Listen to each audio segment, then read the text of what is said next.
Consulting in German. Please have the floor. Thank you. Excellent. Can I borrow the chair?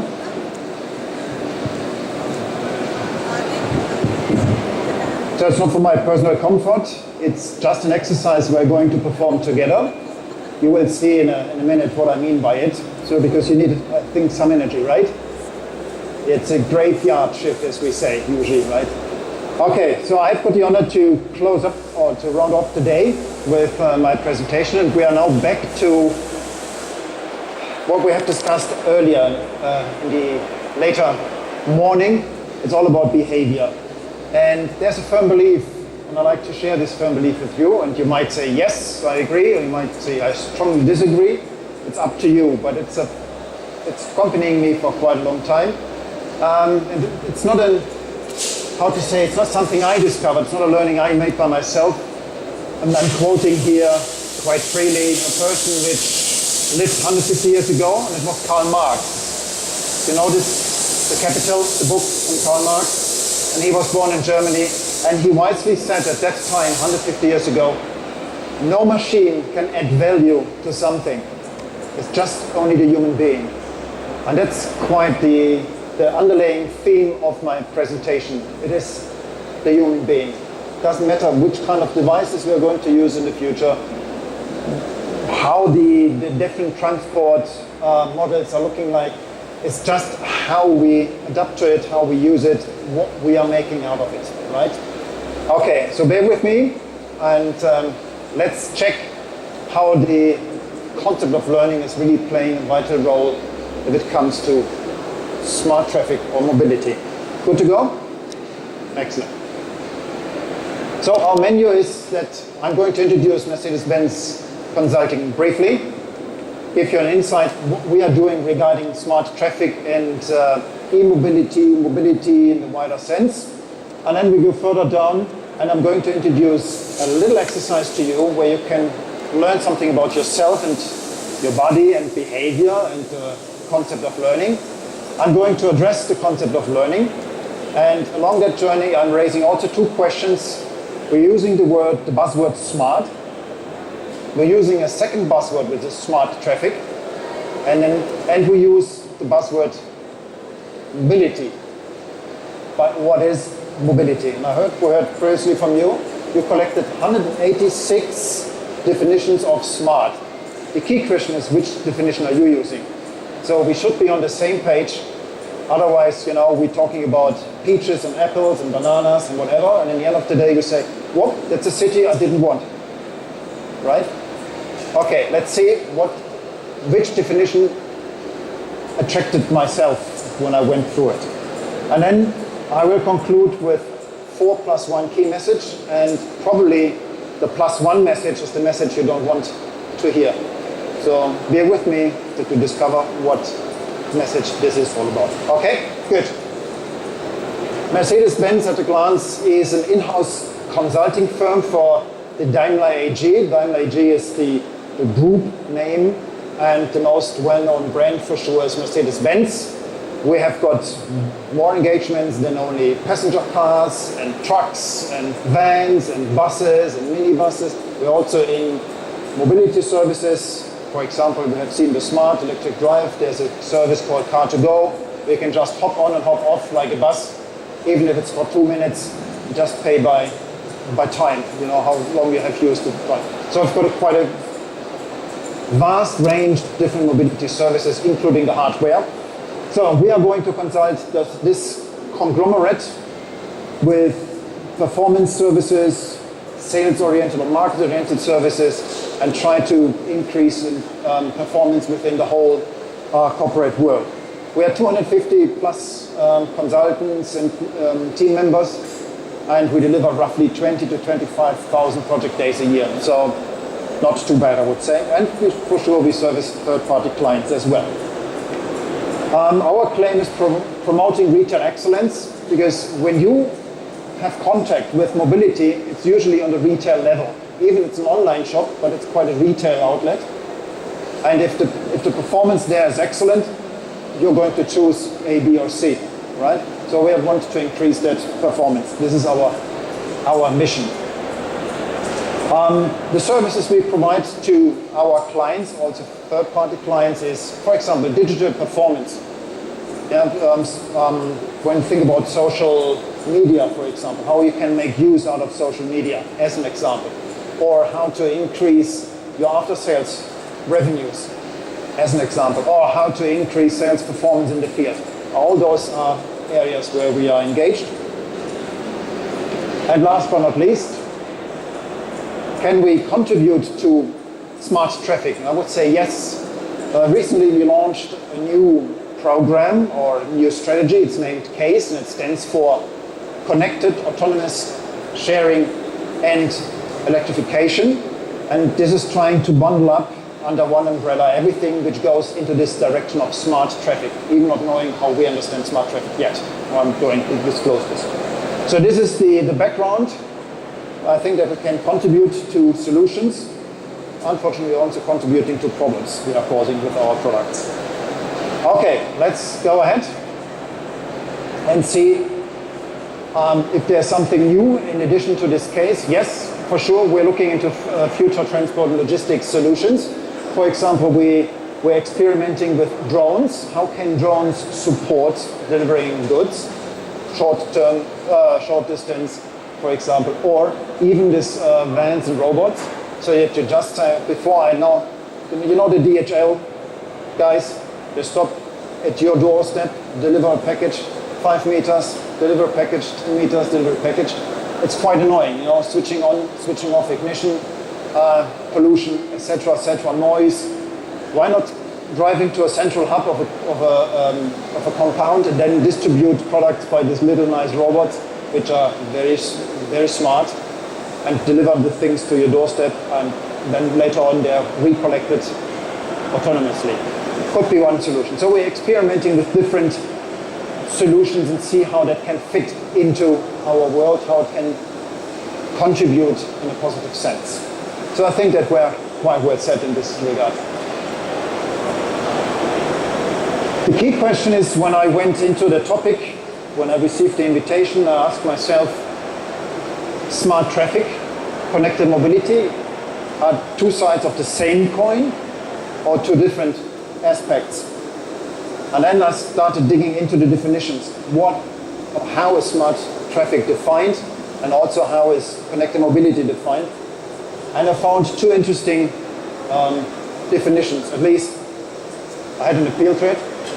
The first one, and here I've got a little anecdote to share with you, is smart. What the hell means smart? Probably you agree with me when I say something which has got a certain intelligence, or somebody who is intelligent, right? Who found a way through the desert, so to speak. Yes, that's one possible solution. And if it comes to a more technical solution, it is a device which has got a certain capability of independent actions. So there's something like those little robots I have shown to you, which have got a certain intelligence with them, and they act independently in the right manner. So this is the definition of smart, which I found very, very interesting, and it fits here from my point of view.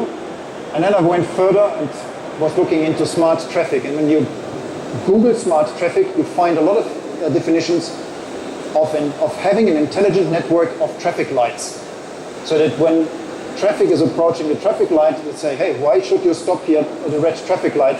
Because from all the other connecting roads, there's no traffic to expect, so just give you a green light, the so-called green waves, as an example, in roading through the city.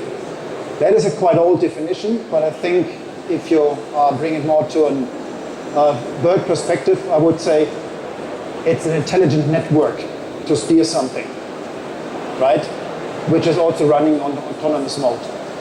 So that's smart. And I found a very interesting aspect of smart. Did you know that smart is a German word? I found it interesting because it's not existing in our language anymore, but the origin, it's a German word. And the translation into English would be pain. And there's a nice English phrase, you know, smart as a whip. You know the whip? And then I ask myself, why is a whip, why people say smart as a whip? A whip, it's going to hurt you. It's used to punish people. And then the old German meaning makes sense, it's painful as a whip. And if you transfer it into traffic, maybe a smart solution could be painful to everybody. In the sense of we have to change heavily and drastically behavior, otherwise we're going to change nothing. And that's directly connected to my 4+1 message in the end, you might not like. So be prepared. Connected mobility, I looked this also up. Connected mobility is something that there is a service, there is a solution which is monitoring already something on the move. It could be a person, it could be a product, it could be a vehicle. So there is capture of data. This data is sent back to a system, and this system is drawing conclusions, is already applying immediately those conclusions to the operation. And it's then a kind of a permanent mode of increasing efficiency. That's kind of connected mobility, at least the definition I thought that will fit here. So take this in consideration when I now continue with my presentation. This is the framework we are now in, okay? Good. Then let's move on. The example I'm going to talk you through is a telematics-oriented example, which has got also a leg into Internet of Things, and it's based on my heavy commercial background. So I will provide you an example what those two definitions might mean to us, to all of us, okay? The conclusion based on those two definitions is, at least for me, we need connectivity. That was also a topic in the morning, if I'm not mistaken. We need connectivity. If we don't have a network where we can exchange data, if things are not connected, if we are not connected, the whole concept is starting to collapse. So then there is no smart traffic. So once we have achieved connectivity, which is not everywhere in the world the case, not even in a quite developed country like my home country, some blank spots are still there, so connectivity might miss. If you have connectivity, we can gather, capture, monitor this data by the connected devices, so which is then named connected mobility, and this is then the prerequisite for smart traffic. Otherwise, we are not going to be smart. Smart in the sense of intelligent, being intelligent, okay? Not in the sense of being painful. If a smart solution is painful, maybe it's the wrong solution to our society and community. Okay. My experiment, and I already researched for my tool, is for sure a behavioral experiment. Because the key question is, how does learning and the concept of learning plays a vital role? And now you are invited to learn something, okay? You are smiling, you know what's coming up, right? Not bad, not bad. So I'm going to teach you how to sit properly. We've got this double S-shaped spine in the back, right? You remember? Okay, that can cause serious issues if it's not functioning well. And I'm showing you the right seating position to treat your spine well. Or in other words, smart. You good to go? Good. So please, never use the backrest. So move a bit forward and sit on the first 10-20% of your chair. Please move. That's the first step. And now it might become smart in the sense of painful, because still sitting that way, it's not okay. It's not the original way, it's not natural. So we have to uplift ourselves to gain our double S-shaped spine. So be proud on yourself and bring your chest forward. And at the same time, think that you would have a horse tail and you would be, nailed on the ceiling. So you get this nice double thing here. So this is now the correct seating position for our spine. Don't laugh. It looks awkward, looks weird. It does, I think it feels weird, right? And now you discover some new muscles, right? You have never discovered before. Your job is now to keep that position for the rest of my speech, okay? Can you do that for me? It's an experiment. You're not sitting well. Hey, no support here, no support. You know? Okay? Deal? By the way, you cannot win anything besides a good learning. Okay, good to go? Keep it, please. Keep it. Observe your neighbors if they are seated well. Okay, let's go ahead.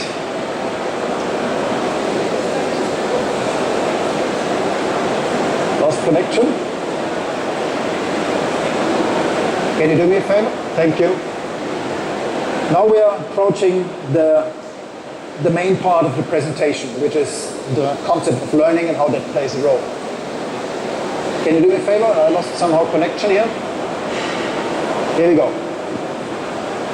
Connected mobility, and as I'm playing with the word smart, is it painful or is it beneficial? I don't know. Assess it yourself. I took the example of telematics with the commercial vehicle background, and a truck contains roughly 30,000 parts. Now imagine if half of the parts would be connected through a mobile network as an example, and would fire and send data the whole time. You know, that could be a sensor in your brake pads, and those sensors are sending information back. What is the quality of the brake pads? Are they still aligned and all this? Okay, when you do a quick calculation, and let's say this vehicle is sending every 5 seconds information, or those parts, those 16,000 parts are sending this information, and you would operate a fleet of 100 trucks, you would receive 160 million information in an 8-hour shift. Now imagine you would have a truck fleet of 2,500 vehicles. As an example, we have got the MRI from Saudi Arabia, the dairy products, which are dispatched by that number of heavy trucks. It would increase drastically, and then they're operating 3 shifts. Can you imagine what volume of data you're receiving? How do you handle that? How do you draw the conclusions? How do you identify the patterns? It's a big question mark. So having data doesn't mean anything. And can we as a human being manage this? Question mark. Are you really that capable? I have my doubts, to be honest. But the good thing is there's a positive. There's the other side of the coin, you know, the upside. I've got an example from a fleet from the Middle East operating tankers, 100 units, and they deployed 2,250 journeys every month. And in this case, the target was to decrease total cost of ownership by 10%. Total cost of ownership encompasses everything owning a vehicle, regardless what it is. A parking cost, cleaning costs, driver, insurance, fuel, parts, purchase, whatever. Everything is in that concept. So what would that mean if we would be really smart, analyze the data, draw conclusions and change behavior? Driving behavior, transport manager behavior in managing the vehicles, decisions in accordance to your conclusions. So what do you think is the benefit out of this? Is it worth? Let's see. Roughly 630 units was the TCO of one journey. So, which means delivering the fuel and coming back, reload and do the same again. Average journey 600 euros. So if you would now decrease it by 10%, it's roughly then to 560 euros down. So we've got roughly 60 to 70 euros per turn or per journey. Okay? So what is then the leverage? It doesn't sound that much, right? And environmental costs are not included here. So if you would include environmental costs, so which means pollution, consumption of nature, as an example, that would be much more. The leverage is quite interesting. By 2,250 journeys a month, if you calculate it up to a year, you could easily gain 1.7 million euros by a fleet of 100 trucks. I think that's quite a nice big carrot, right? And this carrot is a good carrot because I can really reach it. If a company would achieve this, you would change driver behavior. You would change deployment of trucks. So maybe they don't need a fleet of 100 anymore, they only need 95. So 5 trucks less to be parked, to be cleaned, environmental consumption, and. From a manufacturer's point of view, you know, all the red warning lights are starting to yell. Why? 5 vehicles less sold. Disaster. No, it's actually not, because we know, also as a manufacturer, that we are causing problems. And if this is to be continued in the future, people starting to say, no trucks anymore, please. That would be much more a disaster to us. So better to evolve, improve, and to learn. I think 1.7 million is not too bad. So for the people which are just, can you do me a favor? Somehow I lost, here we go. We now subtract from this nice gaining, of a nice gain, the investment. I would still come up with 1.5 million euros per year. Not bad, I think. And if you really keep on, and if you're really keen to do something, you could achieve it year by year by year. It is possible. Even people say, no, it cannot possible. I have an improvement of 10% in the first year. I can't have an improvement of 10% in the following year. Yes, you can. It's possible. But you have to change something. And I remind you, regarding your seating position, look how some people went back to the old habits. Okay, caught you, huh? Good. Not bad. So there is something which you really can achieve, but it involves some efforts. How to achieve it? This here's the cycle of learning. It's quite simple steps, 4 simple steps to achieve this 1.5 million euros, to get this big carrot into the bag, so to speak. And this is something which should be then applied in a company environment, in a social environment, in schools, wherever. First, it's doing. Yes, for sure, you have to do something. You make experience. You don't know what the experience might be, but you just do it. So this is why some technical guys say, let's launch autonomous driving, self-driving cars. We don't know what the effect might be, or the impact, but let's do it. That's good. You have to try something. Otherwise, no new experience, no learning. So doing is the first step. Sometimes without even having too much research, because you can research everything, and you have got 100 arguments against and 100 arguments for it. And then what you're going to do? You're paralyzed. You say, oh, better don't move. You have to do something, which means really do it, not talking about it. But also important is review it. Once you have done something, stop, take yourself out of that cycle, look back from a helicopter perspective, bird perspective, and see what happened. So there's a review needed. A review regarding the fleet means when the driver's returning to the depot, you have got a feedback meeting. You have got a report released from your telematics system and say, hey guy, the last 5 journeys you did a super great job. There was no harsh braking, there was no harsh cornering, and so on. And they say, oh cool, I haven't realized that. Sometimes you develop and you don't know it, right? Because nobody's providing you feedback. And you don't know if you're good in it or not so well. You need feedback. Everything needs feedback. So you have to review it. When you have reviewed it, you need to conclude, which means drawing decisions from it and say, okay, we did this, we learned that, now we're going to do it differently. It sounds so plausible, but it's so hard to apply to daily life. Think of your seating position, please. Only a few people are really keeping up with it. Mainly on the left side. if I'm not mistaken. So, and the last step is, once you concluded and said, hey, let's do it a bit differently. So let's institutionalize that driver feedback after every return. You're starting to test it. So you gain another experience. And then you say, okay, that's heading into the right direction. And then you start doing it on a professional level. And then review. Conclusion. Pilot. There's a never-ending cycle. Lifelong learning, that applies also to smart traffic. Because we have to learn to embed a flying taxi drone, right? As an example. We need to know how my car is operating every second to have it still under control and to know what the hell this thing is doing. Okay? Seems plausible, right? Our responsibility is to, it's like an orchestra. You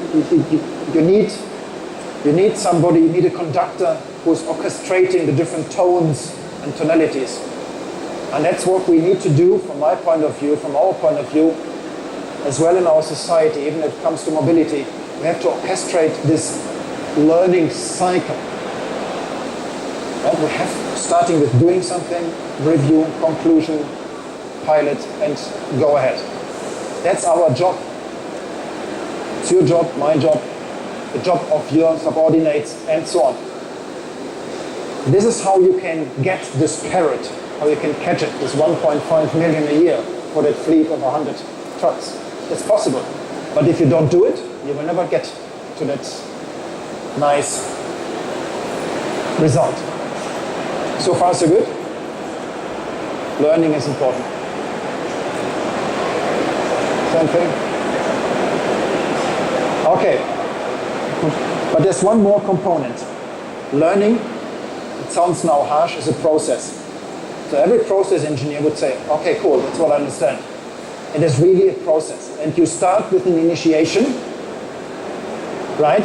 So the what? What the hell has to be learned? What the hell has to be changed? What is it? And in our regard, it can be different things like a new option, taxi drone, new option. Okay, that's the what. Then I have to initiate the learning. There's a learning process, so everybody knows, so to speak, how to learn.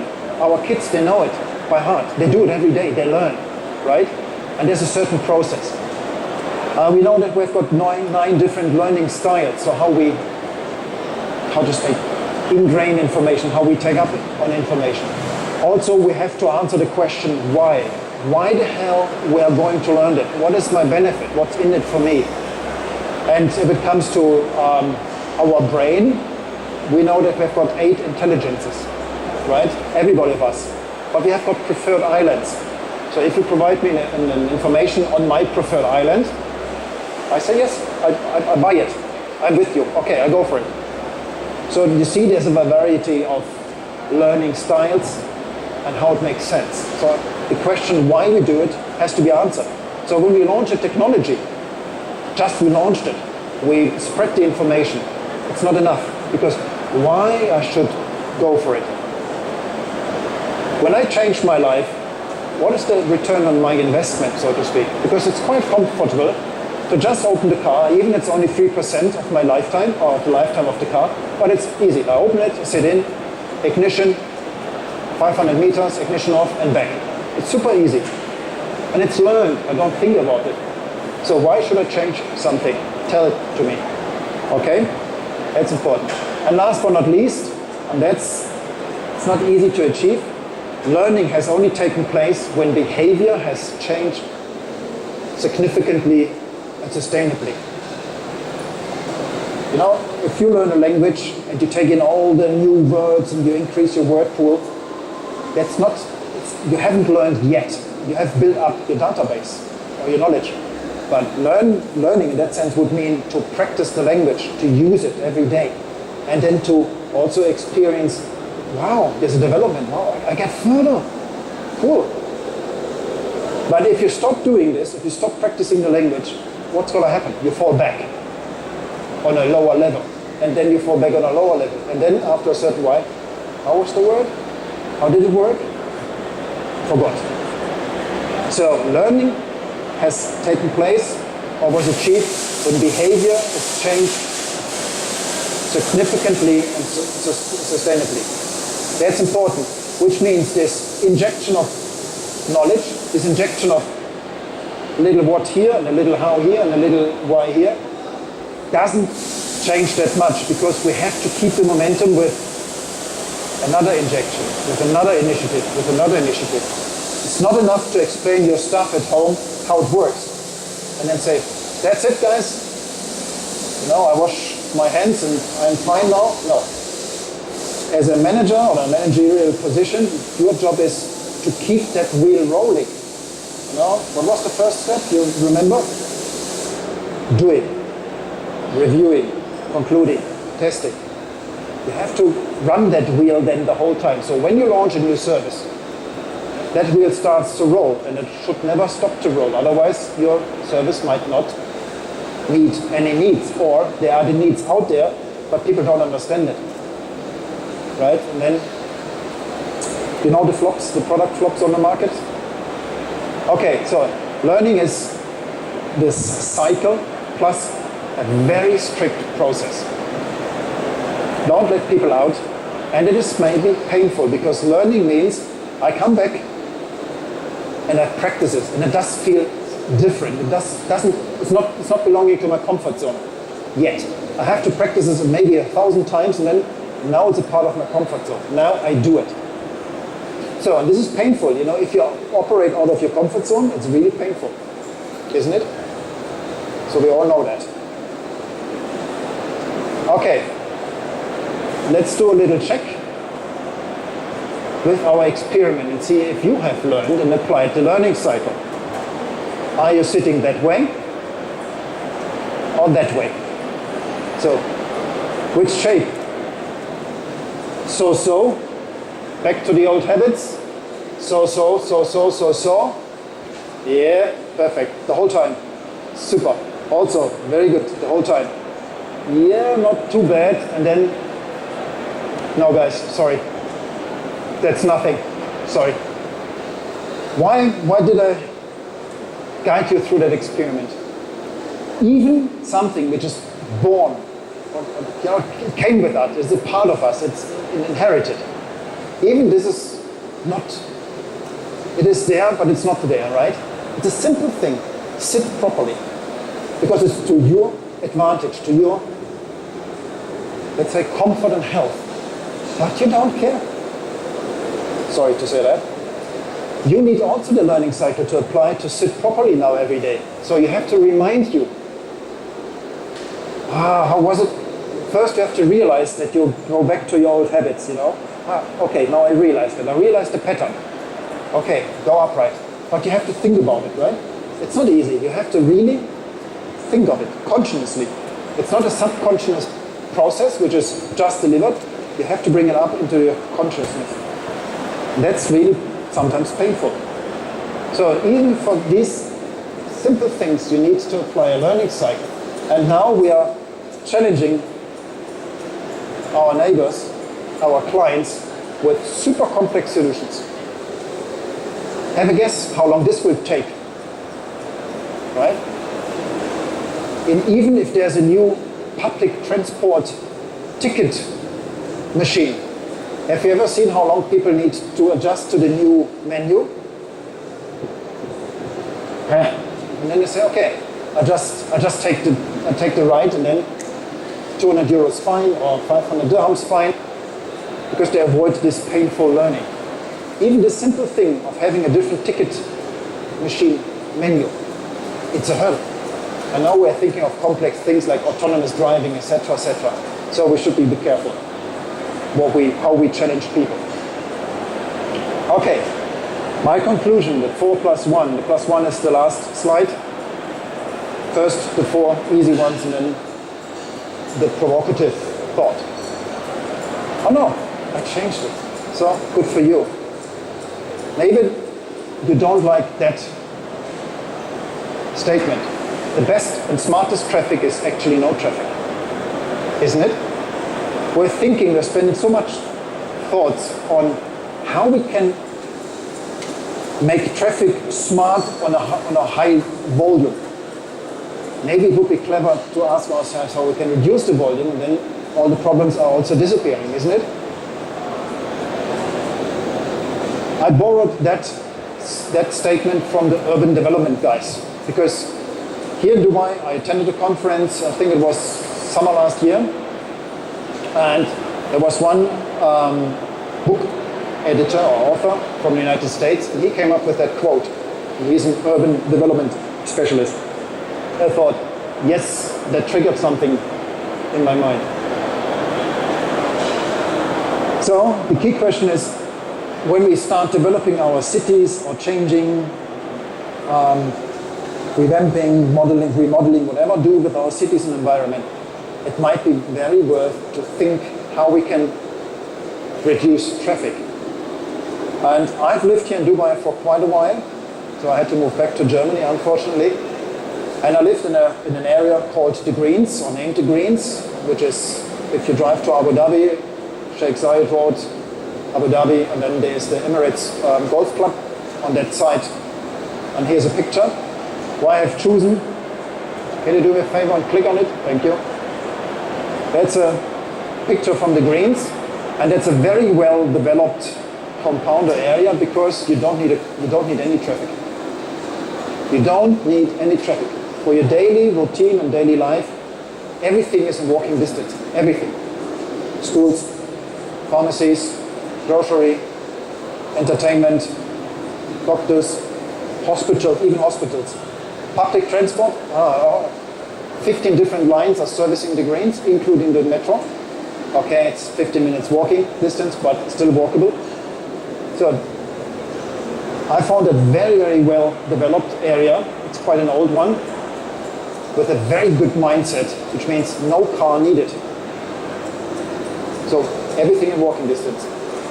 Even the recreation area is close by. I found it very interesting, and this is why I love that area so much, because I had a car to go to the office, which was 40 kilometers away, came back, parked the car, that's it. I rarely used the car on the weekends to go out to have entertainment or anything. There was the metro, 2 stops, Mall of Emirates, 1 stop to the west. You could even walk to the beach. That was possible. So that is the provocative thought. Smartest traffic is no traffic. And I really believe in it. So the less challenging 4 key messages are, first one is enable people. I mean it. So think about this learning cycle. Think about this learning process. If we want to deal with the context of smart traffic, connected mobility, etc., we have to enable people to deal with the systems, to get used to the systems, and how to adapt it, and how to integrate it, embed it into daily life. My firm belief. The second one is behavior change is learning. It is maintaining a permanent learning cycle. It's maintaining, means you have to do it every day. Every second maybe. Okay? It's another key message. The third one, sometimes it really makes sense to involve experts, consultants, because you hit a certain wall or you face a certain hurdle and you cannot get around it or over it, so you might need some expertise. So involve consultants, that really makes sense. And last but not least,